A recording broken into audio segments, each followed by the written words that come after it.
Hi, this is Jonathan Ginsberg. I'm a Social Security Disability attorney in Atlanta, Georgia.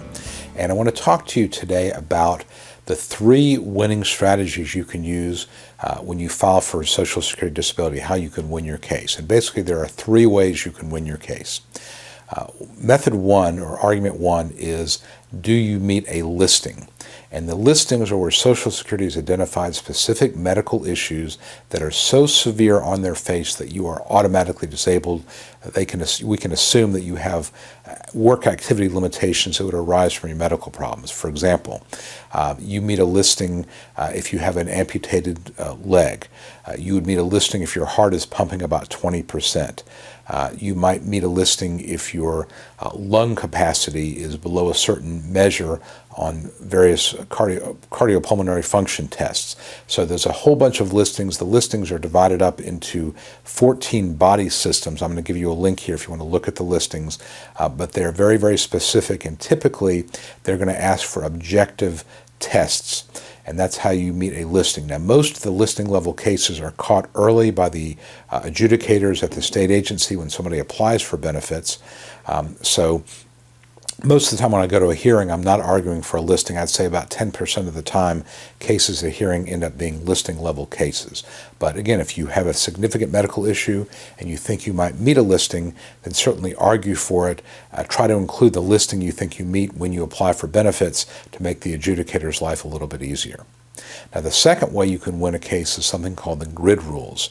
And the grid rules, they call them that because the rules are set out in a form of a grid, which kind of looks at your age, your education, your past work experience, and the skills you may have acquired. And basically what the grid rules do in a nutshell is they look at people who are over age 50, who have a high school or less education and limited work skills, and they recognize that someone over age 50, with limited education and limited work skills, would not be able to find a job most likely in the entry-level type of work environment. Even if they have the capacity to do certain things, even if they have capacity to do sit-down type of work, as a practical matter, there are no jobs out there.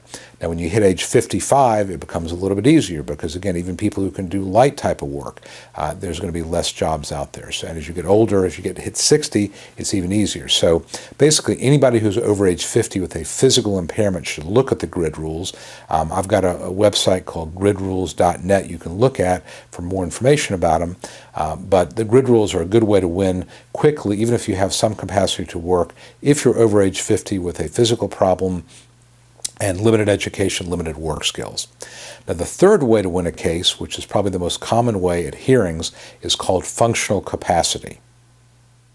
When I argue functional capacity, what I'm basically saying is that my client's capacity to perform a simple entry-level job has been so reduced or eroded by his or her medical issues that he would not be a reliable employee at any job. And literally I'm looking at is any type of job. And imagine the simplest job out there where you're sitting at a table, you're putting ink pens in a box, or you're monitoring a security camera, something where literally there's no training, you can sit or stand as you need to, there's little interaction with the public or coworkers, and basically you just have to be there. It's a warm body kind of job.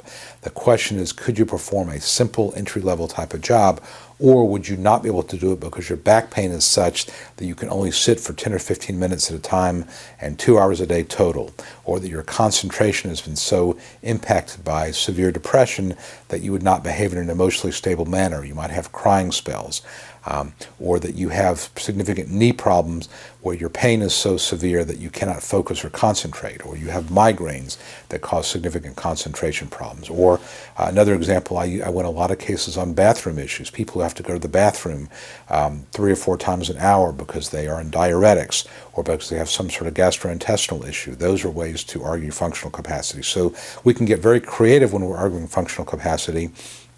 And usually what I'm going to need from your doctor is a form filled out that identifies specific activity limitations that have been eroded by your medical issue and the specifics of those limitations in terms of how it affects your need to use the restroom, or your sitting, or standing, that type of thing.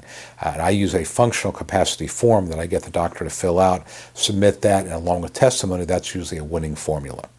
Obviously, there's a lot more I could say about each of these arguments, the listing, the grid rules, and functional capacity. But I don't have time in this video, but I've done other videos about these topics, which you certainly should look at. You can also check my blog out at ssdanswers.com or my website, which is at georgiasocialsecuritydisabilityattorney.com. I hope you found this video helpful. If you did, please give it a thumbs up on YouTube. You should also subscribe to my YouTube channel. I hope you find that helpful. I've got well over 75 videos now, and I'm adding more each month. If you have any questions about this or anything else I've talked about in my other video series, please let me know. If you have any suggestions about what I might record the next video about, I'd love to hear from you as well.